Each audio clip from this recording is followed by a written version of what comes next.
त्यांच्यासाठी मी मागे आलेलो होतो असे आचार्य धनंजय आर्य, मुख्याध्यापिका, संस्थेच्या पदाधिकारी, आणि खऱ्या अर्थाने मी त्यांच्यासाठी आज आलो हे आपण सर्व प्रतार्थी आणि त्यांचे जाणीवपूर्वक शब्द वापरतो, व्रतस्थ पालक, या सर्वांना सर्वप्रथम बरोबर अभिवादन करतो आणि माझ्या बोलण्याला सुरुवात करतो. मला प्रामाणिकपणे सुरुवातीलाच एक सांगायचं आहे की आम्ही दोघे जरी आचार्य आणि आचार्य म्हणून इथे आज आलेलो असलो तरी आज आम्ही अंबरनाथमध्ये आलो आहे आणि 14 ऑगस्ट 2024 हे असं मला वाटतच नाहीये. काही हजार वर्षांपूर्वी गुरुकुल जिथे होती प्रत्यक्ष आपल्या हिंदुस्थानमध्ये, अशाच एका गुरुकुलामध्ये मी आज प्रत्यक्ष भौतिक अवस्थेमध्ये आलोय अशा भावनेने मी आलो. सकाळी आल्यापासून जे वातावरण होतं आणि जो संस्कार या सर्वांवर केला गेला, त्यानंतर खरं सांगायचं तर बोलण्याची काही आवश्यकताच उरलेली नाही.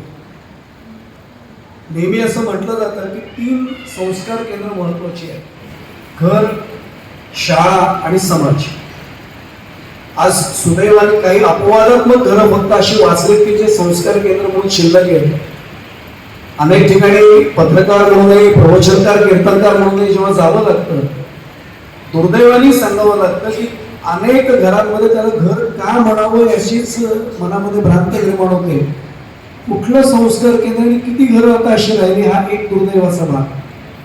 मुळात संस्कार करण्यासाठी आवश्यक असलेलं वातावरण जर घरामध्ये नसेल तर तिथे संस्कार कुठला होणार, हा एक सगळ्यांसमोर यक्ष प्रश्न. समाजाबद्दल काय बोलावं?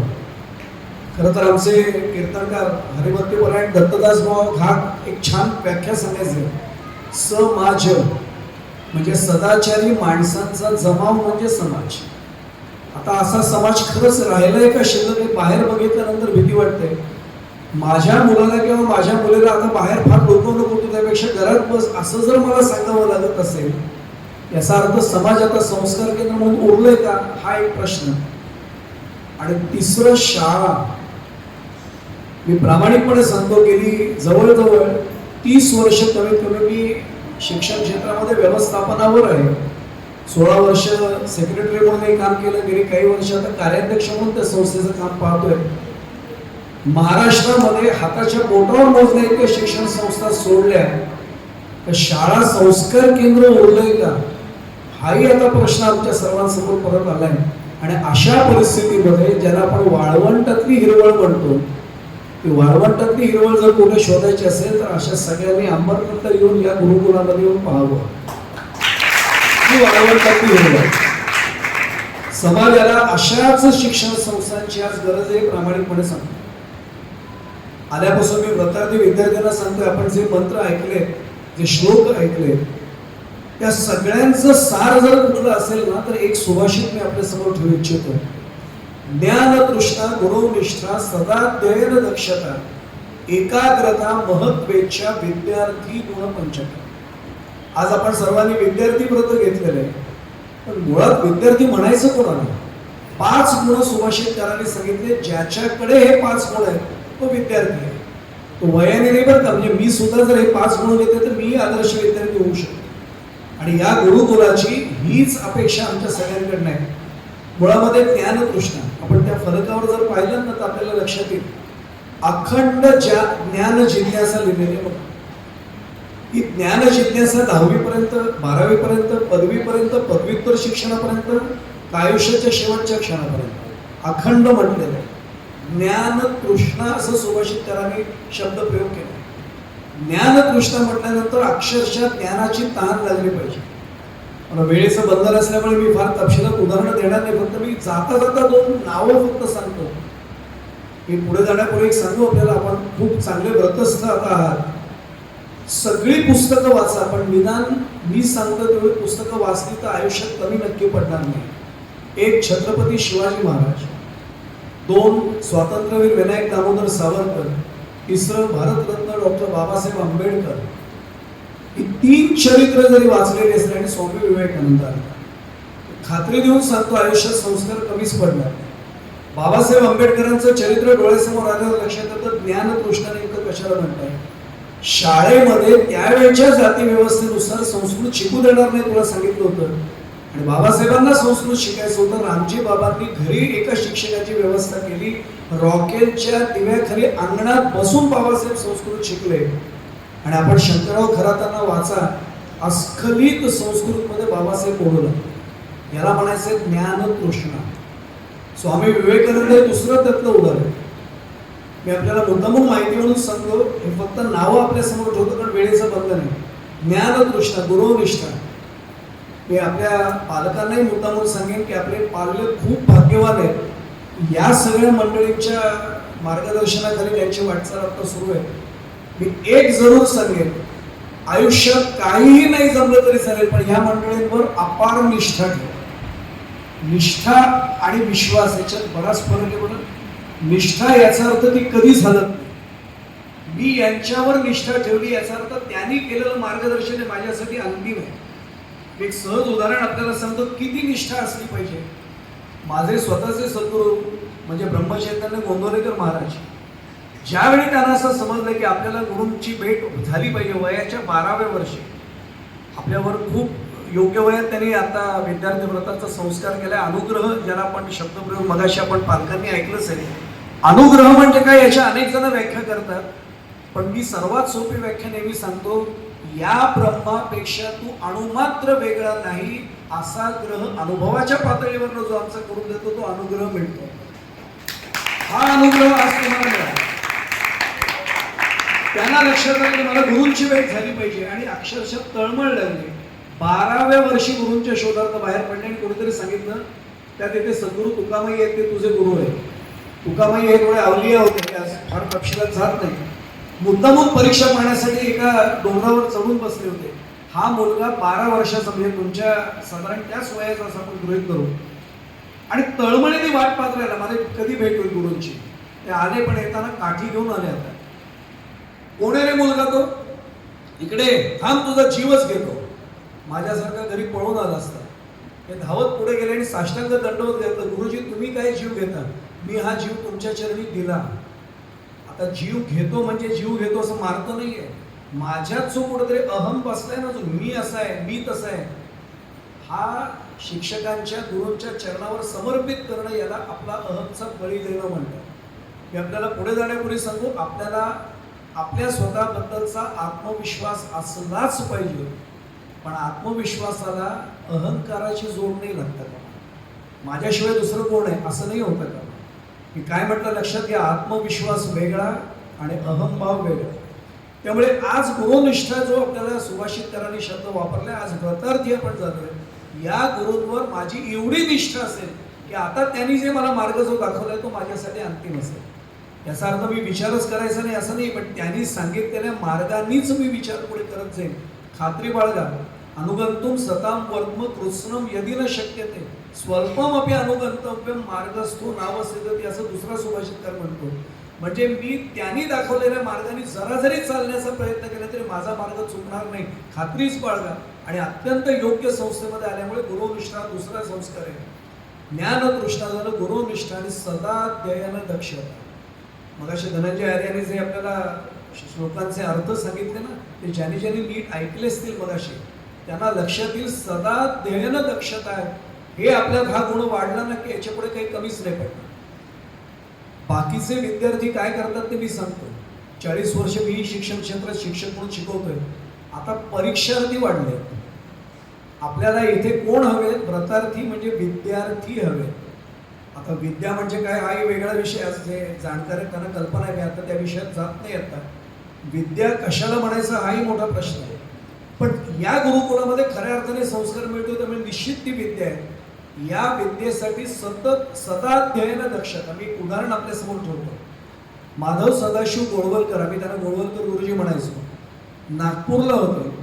एका संघटनेचं संस्थेचं कार्य अविरतपणे करत होते आणि परीक्षेच्या वेळी अफाट बुद्धिमत्ता घेऊन आलेला हा विद्यार्थी आणि नेमकं नागपूरच्या तिथे परीक्षेच्या आधी अभ्यास करत होते. मित्र काहीतरी थोडा वेळ अभ्यासाला बसले आणि निघून गेले. प्रत्येकाची तेवढी चिकाटी नसते. आल्यानंतर लक्षात आलं माधव काहीतरी वेगळंच करतोय. खाली पाण्याची बादली होती आणि उजवा पाय असा त्या पाण्याच्या बादलीत बुडवून हा माधव अभ्यास करत होता. त्या सगळ्यांनी आल्यावर विचारलं, माधव हा काय प्रकार आहे. कारण तो हुशार विद्यार्थी सगळ्यांना माहिती होतं. पुढे जाण्यापूर्वी सांगतो, बायोलॉजी मधले गोल्ड मेडलिस्ट होते, सुवर्ण पदक जिंकलं होतं त्या ह्याच्यातलं. हुशार विद्यार्थी माहिती होतं. माधव असं केल्याने अभ्यास वाढतो का? त्यांनी फक्त हात असा दाखवला, काही बोलले नाही. अभ्यास पूर्ण झाल्यावर सांगितलं, हा आता काय प्रश्न आहेत विचार. नाही म्हणे माधव तो उजवा पाय असं पाण्यात बुडवून बसला होता, याने काय अभ्यास वाढतो का? हसले ते आणि त्यांनी बाजूला दाखवलं एक विंचू मरून पडला होता, त्यांनी मारला होता. काही नाही रे म्हणे, नागपूर आहे ना, ते उन्हाळ्याच्या दिवसात थंडीसाठी विंचू बाहेर पडला होता, पायाला त्यांनी नांगी मारली. पण आता डॉक्टरांकडे जात बसलो असतो तर माझी लिंक तुटलीच ती. माझा आता अभ्यास सुरेख चालला होता. गार पाण्यामध्ये पाय पडून बसलोय, आता मला त्रास नाही जाणवला, आता अभ्यास पूर्ण झालाय, आता डॉक्टरांकडे जातो आणि पुढचा उपचार करतो. याला सदा देणं दक्षता नाही. आज व्रत स्वीकारलंय. मी जर आदर्श विद्यार्थी होणार असेल तर सदा ध्येयन दक्षता माझ्या डोक्यात असली पाहिजे. परीक्षेकडे बघून मी नाही अभ्यास करणार. माझा अभ्यास हा अखंड व्रतासारखा सुरू झाला पाहिजे. सदा ध्येयन दक्षता, एकाग्रता. मगाशी एकाग्रतेचा सुद्धा संस्कार सांगितला गेला. जाता जाता फक्त सांगेल, अर्जुनाला काय दिसलं, एवढं जरी महाभारतातली सगळ्यांना माहिती असलेली गोष्ट आहे. तो फक्त डोळा दिसला पाहिजे, ज्याचा वेध आपल्याला घ्यायचा आहे. फांद्या, झाडं, पानं काही दिसलं नाही पाहिजे. मला माझं लक्ष, खूप चांगले संस्कार त्यांनी घेतले आणि मी मुद्दामून त्याचं कौतुक करेन. मला पुढचा जो गुण सांगायचा आहे, महत्त्वाच्या, ज्याला भारताचा पंतप्रधान व्हावं असं आजही वाटतंय, भारतातली कंपनी जगातली सर्वोत्कृष्ट कंपनी व्हावं हे आत्ता वाटतंय, याचा अर्थ महत्त्वाच्या त्याला खरंच कळली. मी जाता जाता फक्त नावं सांगतो, वेळ नाहीये. अरुणिमा सिन्हा आठवा, तुमच्या अभ्यासक्रमात आहेच आहे. बछेंद्री पाल आठवा, हेलन केलर आठवा. मला हेलन केलरचं तर वाक्य मुद्दामून आचार्यासमोर बसल्यात म्हणून सांगतो, फार आवडतं. Always face the sun, you will never see a shadow. तेजाकडे पाहून, ज्ञानाकडे पाहून काय वाटचाल करा, तुम्हाला सावलीत दिसणार नाही कधी, म्हणजे अंधकार दिसणारच नाही कधी तुमचा. या 5 गुणांनी आम्ही जर पुढे गेलो तर आजचा अनुग्रह खऱ्या अर्थाने तुमच्यापर्यंत पोहोचला असं होईल. खूप बोलण्यासारखे, मी अगदी 1-2 मिनिटं शेवटची फक्त बोलतो आपल्याला. मला मुद्दामून त्या तिथे जे सगळे मी वाचत होतो आणि त्यांनी तो श्लोकही म्हणून दाखवला. सदाचारी असलं पाहिजे यात शंकाच नाही. आणि आज मला धनंजय आर्य खरंच सांगतो, या गुरुकुलात मी मला वाटतं 8व्या किंवा 9व्यांदा आलोय. मी खात्री देऊन सांगतो की इथले विद्यार्थी सगळे सदाचारी आहेतच. आणि हे जेव्हा बाहेर पडतील तेव्हा हे संपूर्ण समाजाला हा संस्कार देतील आणि संपूर्ण समाज हा सुद्धा सदाचारी होईल. सत आचार हा आता शोधावा लागलाय खरं सांगायचं तर. मी एक उदाहरण सांगतो, मला मुद्दाम बोलता बोलता आठवले. समयी समोर आहे बघा इथे. आपल्याला कदाचित पालकांना हा प्रसंग माहिती असेल. एका परदेशी इतिहासकाराला उत्सुकता निर्माण झाली की मगध प्रांत एवढा पुढे का गेला, का असं झालं की मगध प्रांताची एवढी प्रगती झाली. आणि म्हणून तो शोधत शोधत आला. काही जणांना त्यांनी विचारलं, ते म्हणले खरं सांगू याची उत्तर आमच्याकडे नाही आहे. त्या कचेरीत, सरकारी कचेरी आहे तिथे, शासकीय कचेरी आहे तिथे, आर्य चाणक्य बसले, त्यांना जाऊन विचार, ते तुम्हाला सांगतील मगध प्रांताची एवढी प्रगती का झाली. हे गेले तिथे, यांचं लक्षच नव्हतं. आता हे फार दुर्मिळ झाले. बरं, मी पत्रकारिता 40 वर्ष काढलेत म्हणून सांगतो. शासकीय कार्यालयात कायम त्या कामाकडे लक्ष देणारे आता 2 किंवा 3% उरले. मी जाहीरपणाने बोलतो. बाकी कोण आले कोण नाही गेले याच्याचकडे लक्ष देणारे आता भरपूर उरले. यांचं लक्षच नव्हतं. डाव्या बाजूला एक समई होती, ती समई तेवत होती, त्याच्या ते मेजावर काहीतरी ते बोलू असं बोलवायचे, शाही लिहित बसायचे.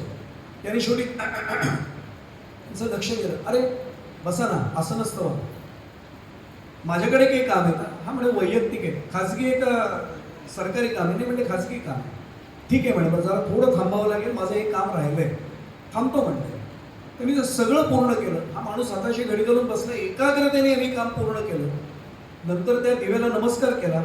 एक तिथे काही काडी पडलेली होती ती घेतली, त्या ज्योतीला लावली. उजव्या बाजूला एक समय होती ती तेवली. या समयला नमस्कार केला आणि तिला निरोप दिला. आपल्याकडचे संस्कार माहिती आहे, आपण ज्योतीला निरोप देतो, त्या तेजाला निरोप देतो. आणि आता ही समय तेवढ्याच उंचीची आहे, त्या वातीतनं तेवढाच प्रकाश मिळत होता. त्याने विचारलं, हा स्वागत आहे आपलं आमच्या नगरीमध्ये, आता बोला, आता काय प्रश्न आहे आपला. तो म्हटला, माझा आता मूळचा प्रश्न संपला म्हणे, मला नवीनच प्रश्न निर्माण झाला. ते म्हटलं कुठला. म्हटलं काय तुम्ही करताय, ही समय त्याच उंचीची, ही समय पण त्याच उंचीची, याचाही प्रकाश तेवढा, त्याचाही प्रकाश तेवढाच. माझ्याशी बोलणं सुरू करताना ह्या समयीला निरोप देऊन ही समय तुम्ही पेटवली, काय केलं ते. ते म्हणले काही विशेष नाही म्हणे, माझं कर्तव्य केलं. ते म्हणले काय कर्तव्य? ते म्हणले आतापर्यंत मी शासकीय काम करत होतो, ही समई मला सरकारच्या तिजोरीतनं मिळाली होती, त्यातलं तेल त्यातली वाद हे सगळं सरकारच्या खर्चात नव्हतं. तुम्ही माझ्याशी खाजगी बोलायला आलाय, त्याचा शासकीय कामकाजाशी काही संबंध नाही आहे. ही समई माझ्या घरनं मी आणलेली आहे, तर तेल वाद माझ्या घरातनं आणलेलं आहे. आता मी शासनाचं इंधन वापरण्याची मला काही मुभा नाही आहे. मी त्याला निरोप दिलाय. आता माझ्या खाजगी खर्चात तो माणूस उभा राहिला आणि त्याने हात जोडला. तो म्हटलं मला सगळ्या प्रश्नांची उत्तर मिळाली, मगच पुढे का गेलं. मला धनंजय आर्य आणि या दोघींना मुद्दामून सांगायचं आहे, आम्ही दोघे असे भाग्यवान आहोत की असे आर्य चाणक्य, एवढे चारित्र्यवान आर्य चाणक्य ज्या संस्थेत निर्माण होत आहेत ना, त्या संस्थेमध्ये आज आम्ही दोघे आहोत. मला राहवत नाही म्हणून फक्त एक मुद्दा सांगतो आणि मी थांबतो. हे सगळं साध्य करायचं असेल तर आज आर्य धनंजय यांनी जो संस्कार वाचला ना मगाच्याने आपल्याकडनं म्हणून घेतलाय, तो संस्कार विसरू नका कृपा करून. शरीरही मजबूत ठेवा आणि मनही मजबूत राहिलं पाहिजे. मला स्वामी विवेकानंदांची व्याख्या एवढी आवडते, ज्या प्रक्रियेतून माणसाचं मन, मेंदू आणि मनगट सामर्थ्यवान होतं त्याला शिक्षण म्हणतात. आता स्वामी विवेकानंद तुम्ही जर बघत असाल तर इकडे बघा, तुम्हाला अभिप्रेत असलेली शिक्षणाची व्याख्या इथे प्रत्यक्ष साकार होते. आणि मग मन मजबूत असेल तर काय होतं याचं फक्त कोटेशन सांगतो आणि मी थांबतो. It's not the gun that fights but the hand behind it. आपल्याला काय वाटतं हातात बंदूक आहे म्हणून आम्ही बंदुकीने शिकार करतो का? It's not the gun that fights but the hand behind it. अरे हात महत्वाचा आहे. हाताने ट्रिगर प्रेस केला तर गोळी पुढे जाणार आहे. पण तो लगेच कोटेशन पुढचं असं आपल्याला सांगतं, it's not the hand that fights but the heart of mind behind it. हे मन मजबूत करणारं, मनगट मजबूत करणारं शिक्षण आज आपल्याला या व्रतात दिवून या संस्कारांत मिळाले. त्यामुळे एक लक्षात ठेवून जर आपण ओम जे व्रतचिन्ह म्हणून धारण केले यज्ञोपवीतासारखं, त्यातला संदेश फक्त एक सांगतो, perfection is our goal, excellence will be tolerated. एवढं जरी आपल्याला लक्षात राहिलं तर खूप चांगलं होईल. मी उलट या संस्थेला मनापासून कृतज्ञतापूर्वक, धन्यवाद शब्द मी कधी कोर्टला वापरत नाही, कृतज्ञतापूर्वक नमस्कार आपल्या सर्वांना करतो की आम्हाला दोघांना आजच्या संस्मरणीय प्रसंगामध्ये आचार्य म्हणून सहभागी होण्याची संधी आपण दिली. आणि या व्रतार्थींना माझे मनापासून शुभेच्छा आणि आशीर्वाद, आणि त्यांच्या पालकांना मनापासून वंदन की योग्य निवड करून आपण या इथे त्यांना पाठवलं. आपल्या सर्वांची रजा घेतो. इथेच मांडला धन्यवाद सर. खूप सुंदर मार्गदर्शन, म्हणजे विद्यार्थ्यांनाच नाही तर खूप छान मार्गदर्शन केलं. म्हणजे इतकं, म्हणजे त्यातल्या वेगवेगळे प्रसंग, गोष्टी, मुलांनी काय वाचावं, नक्की काय वाचल्यामुळे त्यांना काय मिळेल, असं जे तुम्ही सांगितलं सर. संस्कार ज्या 3 ठिकाणावर होता त्यातलं प्रमुख कुटुंब, याच्यावरती सुद्धा घरातल्याने काम करण्याची किती गरज आहे हा एक छोटासा संदेश न कळतपणे आपण त्यांच्या मनामध्ये सोडला. मुलांनाही आपण एका छोट्याशा, म्हणजे मगाशी जे तुम्ही उदाहरण सांगत होता ते पाण्यात पाय घालून बसले होते, तर सगळ्यात पहिल्यांदा टाळी मुलांकडनं झाली की बाबा खरंच आम्हाला लक्षात नाही आलं की काय सांगायचं होतं तुम्हाला. म्हणजे हे इतकं त्यांच्या मनाला भिडलं. नक्कीच तुमच्या या मार्गदर्शनातून आम्हा सगळ्यांनाच प्रेरणा मिळालेली आहे. धन्यवाद सर. हॅलो, नमस्कार. नमस्कार.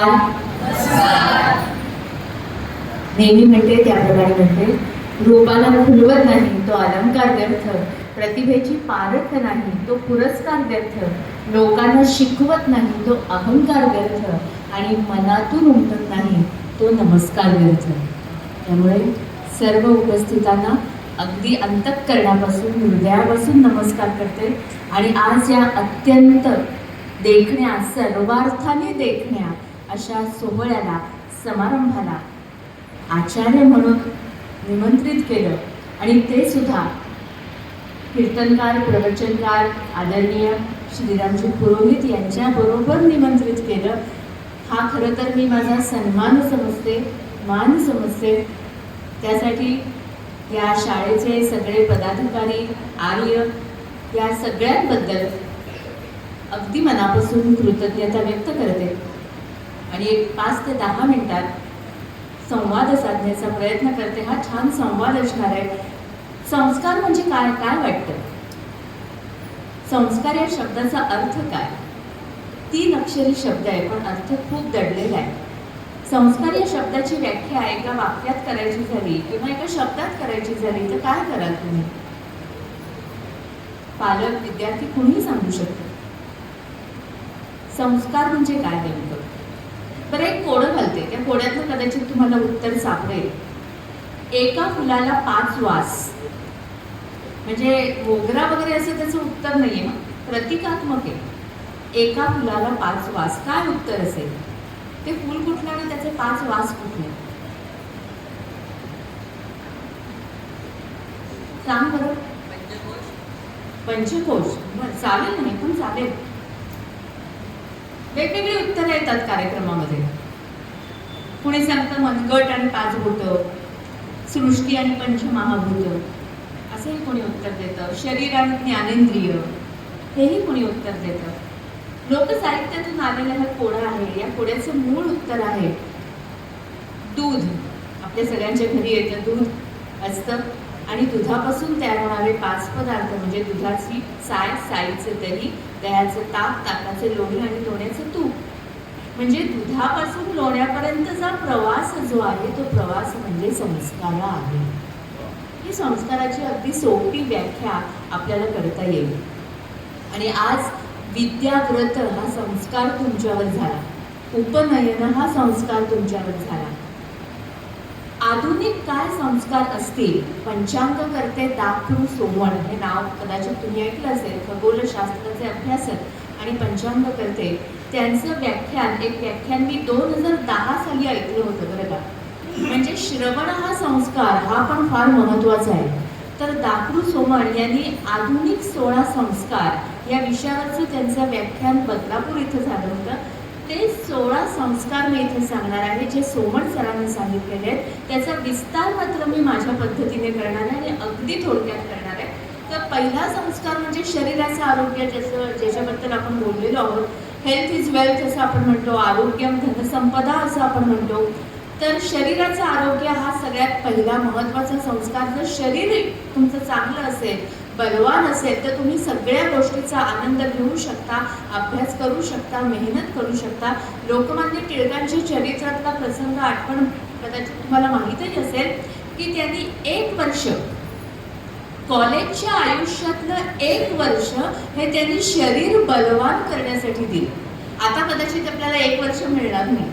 आताचं युग हे फार धावपळीचं आहे, दगदगीचं आहे, स्पर्धेचं आहे. 1 वर्ष आपण देऊ शकत नाही, पण रोज काही वेळ आपण देऊ शकतो. आणि मला वाटतं गुरुकुलमध्ये रोज योगासनं घेतली जातात ना, त्यामुळे हा संस्कार इथे होत आहेच. आणि मुळात लोकमान्य टिळकांना 1 वर्ष शरीर बलवान करण्यासाठी द्यावंसं का वाटलं? त्यामागची घटना काय? तर 10वी झाल्यानंतर लोकमान्य टिळक आणि त्यांचे काही मित्र सिंहगडावर गेले होते. आणि सिंहगड चढता चढता अर्ध्यावर आल्यानंतर काही जण दमले आणि एका बुरुजावर जाऊन बसले. त्यामध्ये लोकमान्य, म्हणजे तेव्हा ते लोकमान्य झाले नव्हते, पण त्यावेळेला टिळक पण तिथे जाऊन त्या बुरुजावर बसले आणि जे दमले नव्हते ते या दमलेल्यांकडे बघून हसले. तेव्हा ती सल लोकमान्य टिळकांच्या मनामध्ये की आपण आपलं शरीर कमावलं पाहिजे. आणि म्हणून त्यांनी 1 वर्ष पूर्ण शरीर साधनेसाठी दिलं. मग नदीवर जाऊन पोहणं असेल, सूर्यनमस्कार असतील, योगासनं असतील, तर 1 वर्ष शरीरासाठी दिलं. आपण रोज थोडा वेळ चालणं असेल, काही असेल, आपण म्हणजे हे मी पालकांसाठी सांगते, आपण अगदी रोज योगासनं नाही करू शकलो तर रोज सकाळ संध्याकाळ थोडं चालू तरी, चालण्यासारखा उत्तम व्यायाम नाही असं जे म्हटलं जातं. तर शरीराचं आरोग्य हा पहिला संस्कार. मनाचं आरोग्य हा दुसरा संस्कार. आता मनाचं आरोग्य आपण कसं राखू शकतो? शरीराला रोज आपण आंघोळ घालतो, मनाला आंघोळ कशी घालणार?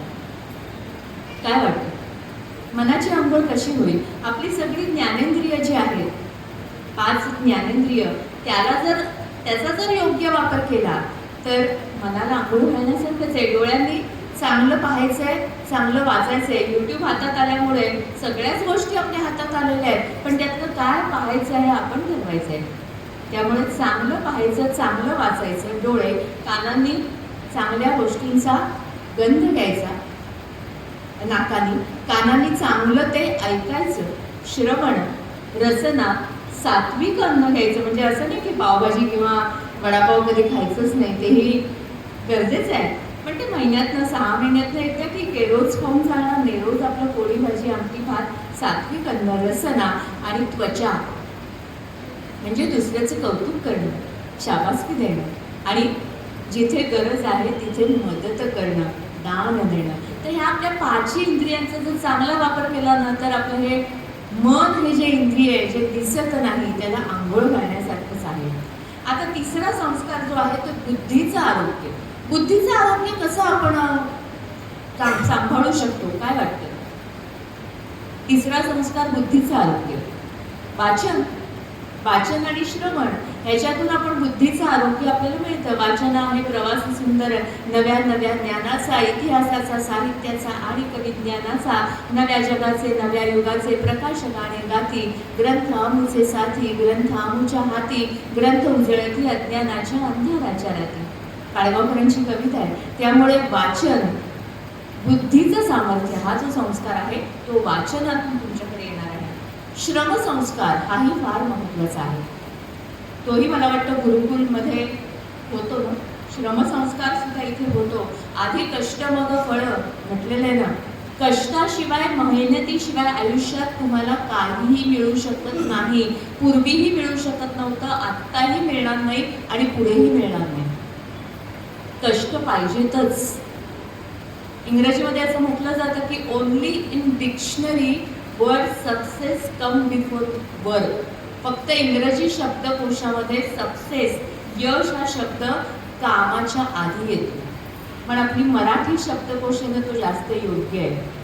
आपल्या मराठी शब्दकोशामध्ये यश हे नंतर आहे आणि काम आधी आहे. त्याच्यामुळे मेहनतीला पर्याय नाही. तुम्हाला कष्टाशिवाय काहीही मिळणार नाही. त्यामुळे कष्ट, श्रमसंस्कार हा एक महत्त्वाचा संस्कार आहे. आणि गुरु फक्त माणसात नसतात ना, सृष्टीत सुद्धा असतात. मुंगी पहा ना, मुंगीला कधी झोपलेलं पाहिलंय? मुंगीला झोपलेलं सतत कार्यरत असते.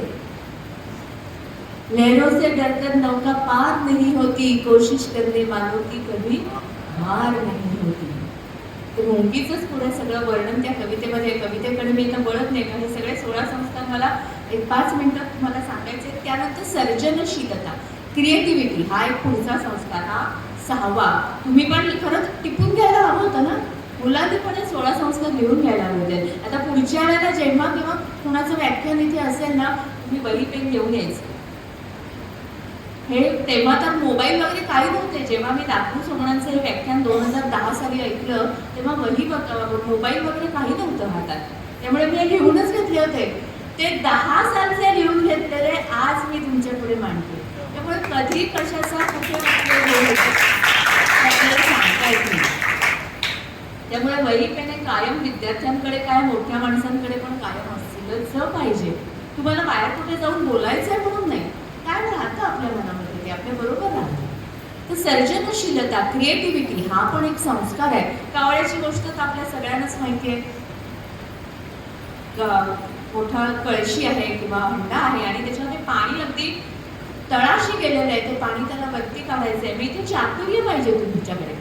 नुसता पुस्तकी अभ्यास असून उपयोग नाही. चातुर्य जे असतं ना ते अनुभवातून येतं, वाचनातून येतं. तर त्याने काय केलं, आता कावळा काही वाचत नसेल मला माहिती आहे, पण हे चातुर्य त्याच्यामध्ये अंगभूत पण काही जणांकडे असतं. मग तो खडे त्याच्यामध्ये टाकतो आणि पाणी वरती येतं. तर क्रिएटिव्हिटी ही सर्जनशीलता हा एक संस्कार पण फार महत्त्वाचा आहे. नाविन्याचा स्वीकार हाही एक संस्कार आहे.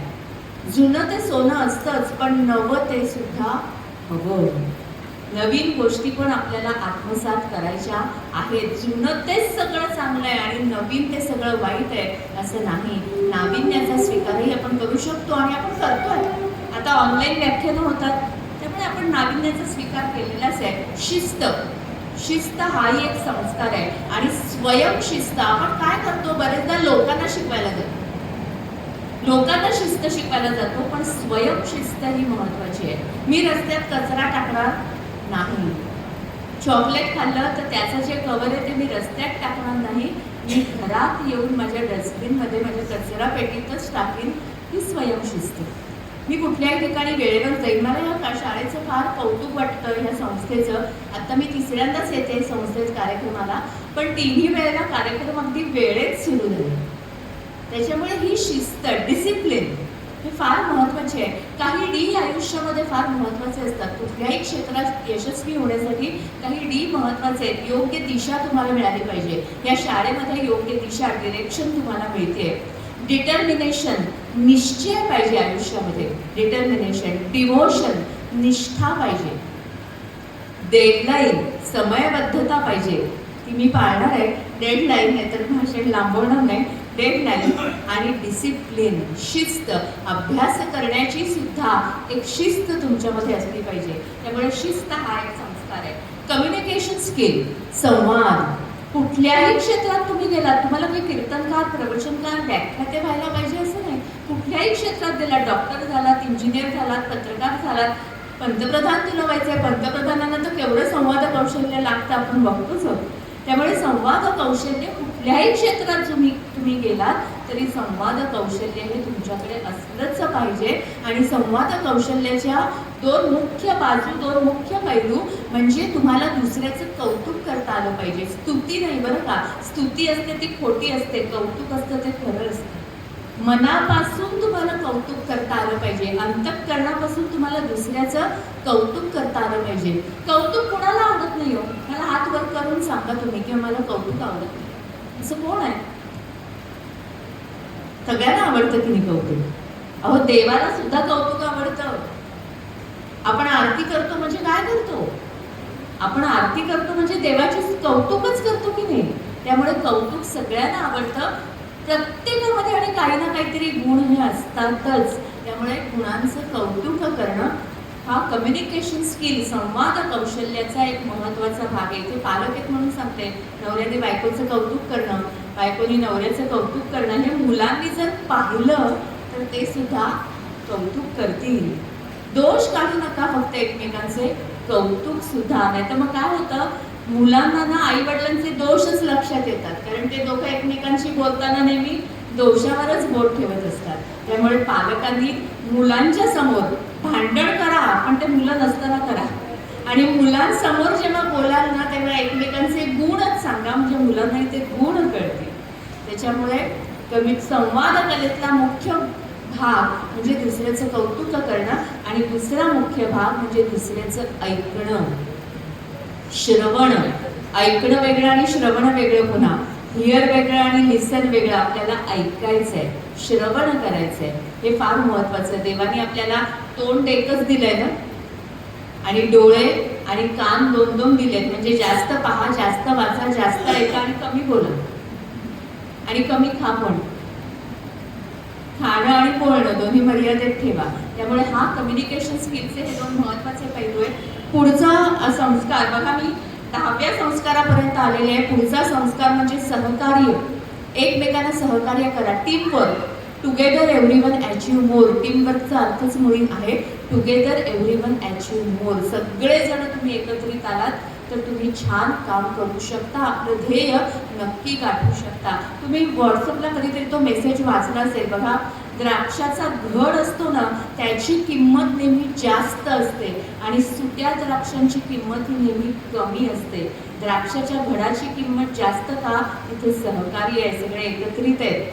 त्यामुळे सहकार्य हा पुढचा संस्कार आहे. टाइम मॅनेजमेंट, मगाशी मी म्हटलंच की वेळ, टाइम इज मनी असे इंग्रजीत म्हणतात, पण ते इंग्रजीतलं वाक्य मला पटत नाही. टाइम इज मनी. एक वेळ गेलेला पैसा आपण परत मिळवू शकतो, पण गेलेली वेळ, जगातला सगळा पैसा दिला तरी आपण परत मिळवू शकत नाही. त्यामुळे वेळ पाळणं हा आणखीन एक संस्कार आहे. प्रामाणिकपणा, चारित्र्य हा एक संस्कार आहे. आणि चारित्र्य संदर्भातलं अतिशय सुंदर उदाहरण आपल्याला पुरोहित सरांनी चाणक्यांचं जे दिलेलं आहे, अत्यंत सुंदर असं उदाहरण. प्रामाणिकपणा आणि चारित्र्य हा तुमचा अलंकार आहे. तुम्ही कोणी व्हा, डॉक्टर व्हा, मी म्हटल्याप्रमाणे इंजिनियर व्हा, पत्रकार व्हा, अभिनेता व्हा, गायक व्हा, कुणीही व्हा, पण तुम्ही एक चांगले माणूस व्हा. हे महत्वाचं आहे. चारित्र्य फार महत्वाचं आहे. स्वकर्तव्याची जाणीव हा पुढचा संस्कार म्हणजे 13वा संस्कार. स्वकर्तव्य. स्वकर्तव्य खूप असतात, प्रत्येक माणसाची असतात. ती ओळखता आली पाहिजेत की आपलं नेमकं कर्तव्य काय, त्याची जाणीव आपल्या मनामध्ये कायम असली पाहिजे. आपल्या मुळांना कधी विसरू नका. ही ही स्वकर्तव्याची जाणीव आहे खरं तर. आपल्या शाळेला, आपल्या आईवडिलांना, नातलगांना, शेजाऱ्या पाजाऱ्यांना आपण कसे घडतो? आपण एकटेच घडत नसतो, खूप जण असतात, खूप जणांचे हात असतात आपल्याला घडवण्यात. तर त्या सगळ्यांचं स्मरण ठेवणं म्हणजे स्वकर्तव्याची जाणीव. छंदाबद्दल इथे बोललेलंच आहे. कुठला ना कुठला तरी छंद आपल्याला आयुष्यामध्ये असलाच पाहिजे. या छंदामुळे आपल्याला एक विरंगुळा मिळतो. त्यामुळे छंद जोपासा. 15वा संस्कार म्हणजे वैज्ञानिक दृष्टिकोन. आपल्या सगळ्यांना ना, मी पण आहे ना त्याच्यामध्ये, मीही आहे त्याच्यात. ज्योतिष पाहावं असं वाटतं ना, भविष्य पाहावं असं वाटतं, त्यात काही चूक नाही आहे, माणसाचा स्वभाव आहे. पण सोमण सर, दाखलू सोमणच असं म्हणतात की भविष्य पाहू नका, भविष्य घडवा. हे फार महत्वाचं आहे. त्यामुळे हा वैज्ञानिक दृष्टिकोन तुमच्याकडे असला पाहिजे. हिंदीमध्ये असं फार छान म्हटलंय की हाथों की लकीरें मत देखिए, हाथों की लकीरें मत देखिए, क्योंकि जिनके हाथ नहीं होते उनकी भी तकदीर होती है. त्यामुळे वैज्ञानिक दृष्टिकोन हा फार महत्वाचा. आणि 16वा जो संस्कार आहे तो म्हणजे प्रश्न सोडवण्याची कला. कारण आयुष्यात आपल्याला, प्रत्येकाच्या आयुष्यामध्ये आपल्याला प्रश्न येतात, समस्या येतात, अडचणी येतात. कुणाचं असं आयुष्य असेल की ज्याच्या आयुष्यामध्ये अडचणी नाहीत, समस्या नाहीत, प्रश्न नाहीत? प्रत्येकाच्या आयुष्यात आहे. तो प्रश्न सोडवण्याची आणि योग्य पद्धतीने सोडवण्याची कला आपल्याकडे असली पाहिजे. त्या संदर्भात अगदी 4 वाक्याची गोष्ट सांगते आणि थांबते. एका गावामध्ये ना दरोडा पडतो. छोटंसं गाव, दरोडा पडतो. आणि दरोडा पडल्यानंतर गावातली लोक ठरवतात की आता आपण रोज पहारा करायचा, रात्री जागून. घरातल्याच, प्रत्येक घरातल्या कोणीतरी जागून पहारा द्यायचा. मग एक दिवस एक सुतार, त्याच्यानंतर एक शिंपी आणि एक सोनार, या तिघांची एक दिवस वेळ ठरते. 3 जण पहाऱ्यासाठी बसतात. सुतार म्हणतो सुरुवातीचा 2.5 तासाचा पहारा मी करतो, मग तुम्ही करा पुढच्या. मग सुतार काय करतो, 2.5 तास पहारा करत असताना लाकडापासून बाहुली तयार करतो. 2.5 तासात त्याची छान बाहुली तयार होते. मग शिंपी उठतो. शिंपी म्हणतो आता तू झोप, बाहुली बघतो. मग बाहुलीसाठी पुढच्या 2.5 तासामध्ये तो छान वेश तयार करतो, कपडे तयार करतो छान सुंदर असं. पुढचा 2.5 तास जातो. सोनार उठतो. शिंपी म्हणतो आता मी झोपतो, मी ह्याने बाहुली केली आहे, छान कपडे, मी पोशाख तयार केलेला आहे. सोनार म्हणतो की ठीक आहे, मी आता छान दागिने करतो या बाहुलीसाठी. किंवा पुढच्या 2.5 तासामध्ये तो सोनार असतो, तो छान दागिने तयार करतो. मस्त अशी सुंदर देखणी मोहक अशी बाहुली तयार होते. त्या गावामध्ये एक पाहुणा आलेला असतो कुठला तरी बाहेरनं, त्याला ती बाहुली फार आवडते आणि तो ती बाहुली 100 रुपयाला विकत घेतो. आता तिघांमध्ये काय व्हायला पाहिजे? भांडण. माणसाचा स्वभाव आहे वाटणी करणं. सगळ्या म्हणजे वाटणी हा शब्द अगदी घरापासून राष्ट्रापर्यंत सगळ्या ठिकाणी असते ही वाटणी. मग काय आता वाटणी करायला पाहिजे ना 100 रुपयाच्या तिघांमध्ये. कशी होणार? कशी व्हायला पाहिजे वाटणी? समान. मग होईल का पण समान? मग काय करायचं? काय हे समस्यावर उपाय काय? काय वाटतं तुम्हाला? तुम्ही काय उपाय काढाल याच्यावर? तिघही महत्वाचे आहेत ना. बाहुली तयार करणाराही महत्वाचा आहे, बाहुलीला पोशाख तयार करणाराही महत्वाचा आहे बाहुलीसाठी, आणि बाहुलीला सुंदर करण्यासाठी दागिने ज्यांनी केले तोही महत्वाचा आहे. कशी वाटणी करणार? कोण सांगेल? मार्ग कोण काढेल या समस्येवर?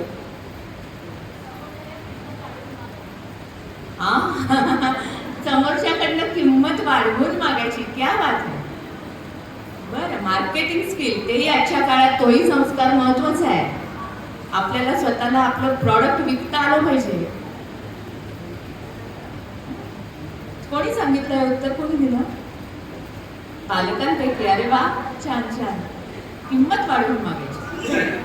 आणि विद्यार्थ्यांना काय वाटतं? काय वाटतं विद्यार्थ्यांना? बरं, त्या तिघांनी काय तोडगा काढला सांगू? ते तिघं असं म्हणाले की 100 रुपये आपल्याला मिळालेत ना, या 100 रुपयातले आपण लाकूड विकत घेऊ, कापड विकत घेऊ मणी विकत घेऊ या 100 रुपयाचे आणि आपण तिघांनी बाहुल्या तयार करण्याचा व्यवसाय सुरू करू.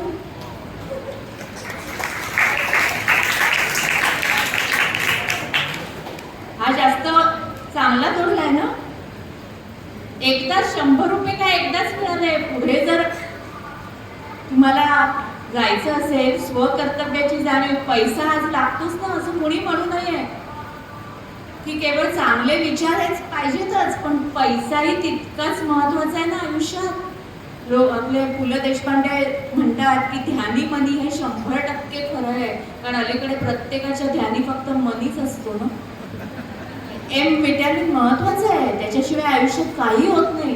पण तो चांगल्या मार्गाने, जोडून या धन उत्तम व्यवहार आहे, जसं तुकोबांनी म्हटलेलं आहे. चांगल्या मार्गाने तिघं पैसे मिळवायला सुरुवात करतील ना, स्वतःचा बाहुल्यांचा व्यवसाय सुरू करून.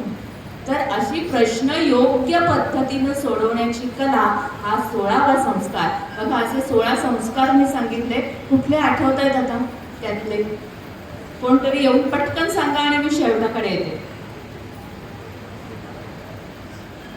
कुठले आठवत आहेत? 4 तरी, 16च्या 16 नको, 4 तरी आठवत आहेत? ज्याला आठवेल त्यांनी पटकन हात वर करून सांगा. कुठले कुठले सांगितले?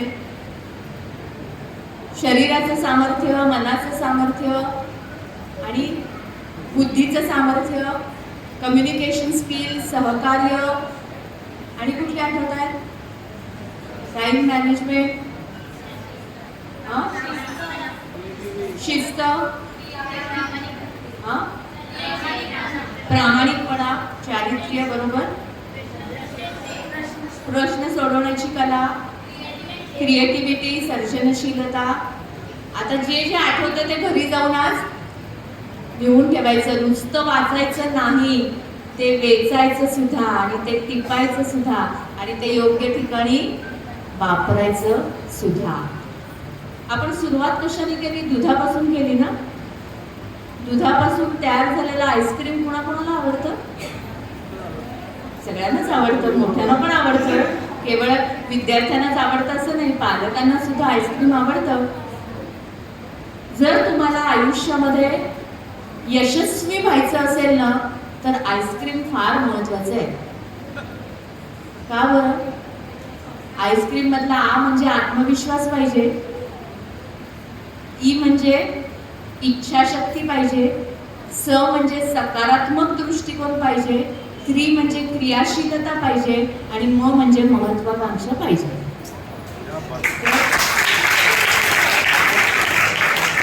ह्या आईस्क्रीमच्या साहाय्यानं जे क्षेत्र निवडाल त्याच्यात तुम्ही शिखर गाठाल अशा शुभेच्छा देते.